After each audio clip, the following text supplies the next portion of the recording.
Hey guys, Josh Cripps here, and this is Notes from the Field. Today I'm heading down to Laguna Creek Beach in Santa Cruz, California, where I got this shot.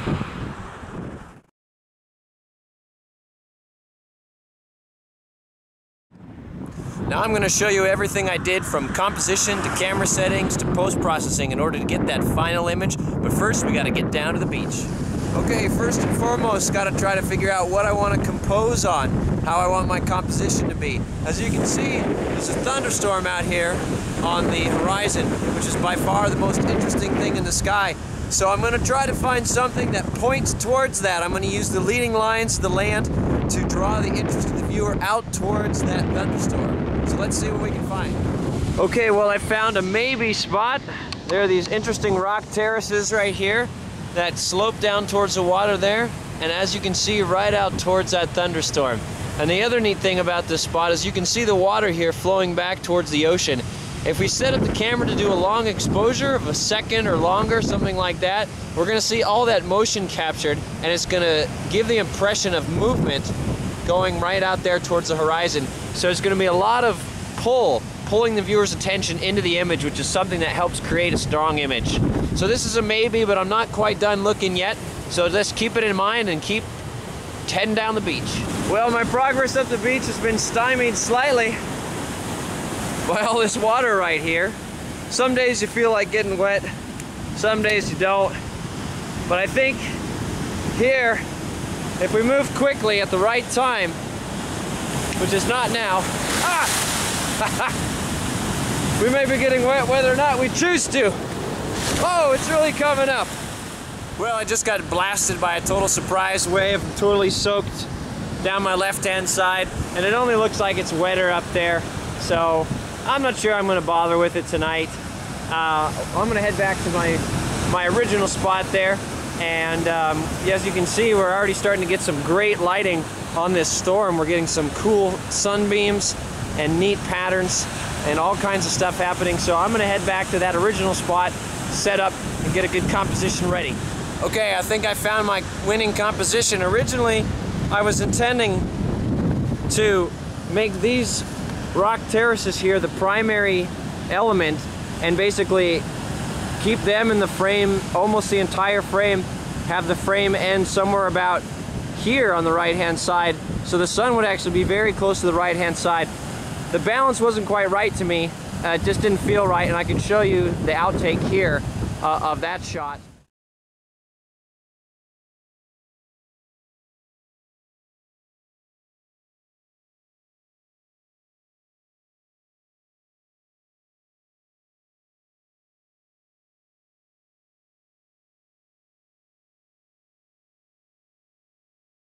And so then what I did was I came up here and I swung over this way a little bit to include some of these rocks on the right hand side, and that did a couple of things. It helped balance the rocks over here on the left hand side, and it put this great big swath of water right in the middle of the composition, which with again the correct timing, I'm going to use a nice long exposure to catch that motion of the water flowing back into the ocean, and that's going to create very, very strong leading lines. You can see the action right there. That's what I want to capture.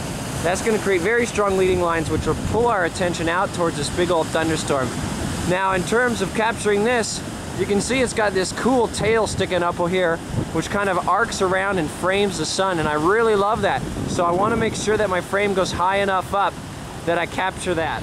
A few other important things to note about composition. Again, I'm using the rule of thirds, placing the horizon approximately 1/3 of the way down from the top of the image. Now this has the effect of forcing the viewer's attention initially onto the foreground. It helps create more harmony in the image. There's not tension between the sea and the sky as there would be if it was divided exactly 50-50. The other thing I'm doing is I've got my wide angle lens on, and I'm at 12 millimeters, which is very, very wide. And this has the effect of maximizing the impact of the foreground to really draw the viewer into the image, to make them feel like they could just step into the image. And then those leading lines I talked about, the flowing water, these rocky terraces, those just pull the viewer's attention out there to the icing on the cake, which is that beautiful sunset. So I'm going to go ahead and get set up, and then I'll be back to talk about the settings that I'm putting on my camera. As I keep mentioning, photography is all about good timing. And as you can see right now is an excellent time to shoot. Let me zoom out here. The sun is creating these great rays behind these clouds over here. So this is an ideal time to capture a final image. So let me go ahead and talk about the settings I've got on my camera to achieve the goal that I want. When shooting an ocean scene like this, one of my primary considerations is my shutter speed.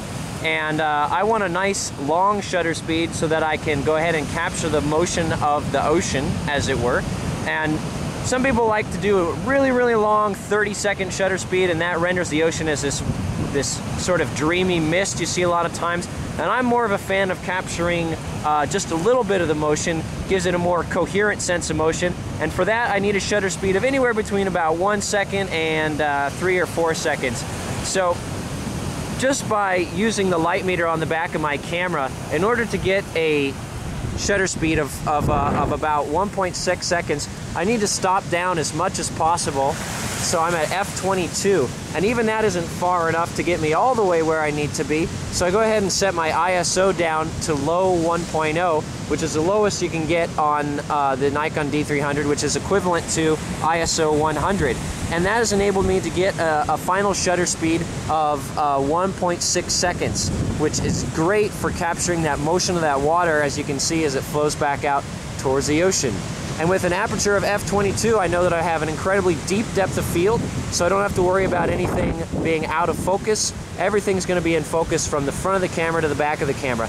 Now all I need to do is worry about catching the right timing, the right waves, the right set of water motion. Well, great sunset tonight, and I think we'll have a really strong photo, though we won't know for sure till we take a look at it on the computer. But one other cool thing which has made this night more interesting is that we were just joined by an elephant seal. And I think he ducked below the waves, but I'll see if I can find him out there.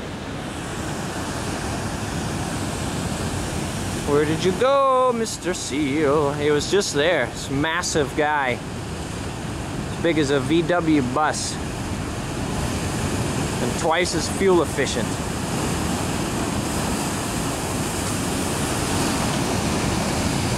There he is. He just poofed his head up over there. There he is, right there. There you are. I see you. Looks like a female, maybe. Can't tell, really. I'm not a biologist. Boy, how neat would it be to just have that kind of comfort in the sea. I'm up here perched on dry land thinking, oh, I don't want to get wet. And just having a ball out there. Well, we're winding down our day out here. It was a beautiful sunset. Stay tuned for part 2, where I talk about post-processing and how I take the image from the raw file and get it to the final image that you see on your screen.